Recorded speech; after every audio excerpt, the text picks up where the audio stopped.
कार्तिक मास को हिंदू कैलेंडर में बहुत ही महत्वपूर्ण महीना माना जाता है। इसका कारण है कार्तिक माह में मनाए जाने वाले अनेक पर्व। इस माह में आने वाले अनेक विशेष पर्वों में से एक है देवोत्थान एकादशी। नमस्कार दोस्तों, श्री मंदिर पर आपका स्वागत है। देवोत्थान एकादशी कार्तिक मास के शुक्ल पक्ष के 11वें दिन मनाई जाती है। देवोत्थान का अर्थ है देव का उत्थान या उठना। इसे प्रबोधिनी एकादशी और देव उठनी एकादशी के नाम से भी जाना जाता है। चलिए अब जानते हैं देवोत्थान एकादशी का महत्व। हिंदू पुराणों के अनुसार आषाढ़ मास की देवशयनी एकादशी को भगवान विष्णु चिर निद्रा में चले जाते हैं, जिसके बाद कार्तिक मास की देवोत्थान एकादशी को वे अपनी शयन अवस्था से बाहर जाते हैं।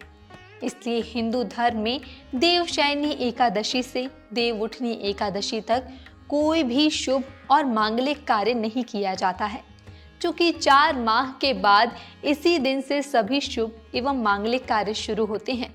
इसीलिए सनातन धर्म में देवोत्थान एकादशी का बहुत महात्म्य माना जाता है।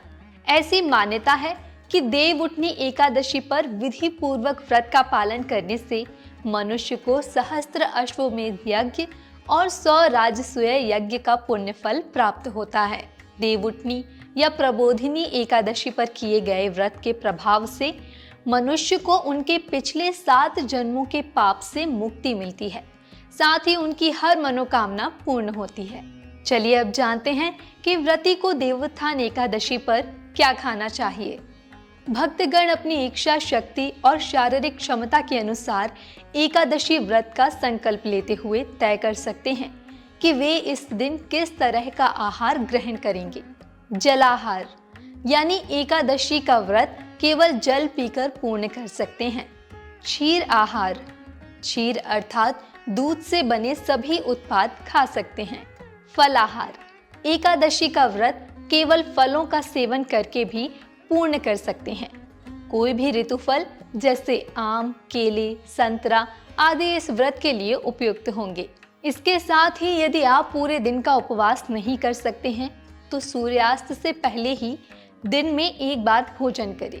इस भोजन में आप साबूदाना, सिंघाड़ा, शकरकंदी, आलू और मूंगफली आदि का सेवन करें। इसके साथ ही ध्यान रखें कि एकादशी के दिन आपको कुछ कार्य भूलकर भी नहीं करना है, जैसे कि सेम, गेहूं, चावल और दाल सहित किसी भी प्रकार के अनाज का सेवन न करें। यह एकादशी व्रत के दौरान वर्जित है। कई लोग एकादशी पर भोजन के लिए कुट्टू का आटा और बाजरा चावल यानी कि मोर धन का भी सेवन करते हैं, क्योंकि इन्हें अर्ध अनाज या छंद अनाज माना जाता है। इसलिए एकादशी में इन चीजों से बचना ही बेहतर है। एकादशी व्रत का पारण द्वादशी तिथि पर करें। द्वादशी तिथि के भीतर पारण ना करना पाप करने के समान होता है। एकादशी व्रत का पारण हरिवासर के दौरान नहीं करना चाहिए। व्रत करने वाले श्रद्धालुओं को मध्याह्न के दौरान व्रत तोड़ने से बचना चाहिए। व्रत करने वाले मनुष्य को पूरे दिन भगवान विष्णु का ध्यान करना चाहिए।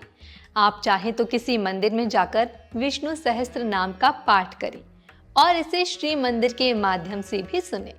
और हाँ, आप इस दिन अपनी इच्छा अनुसार दान करना ना भूलें।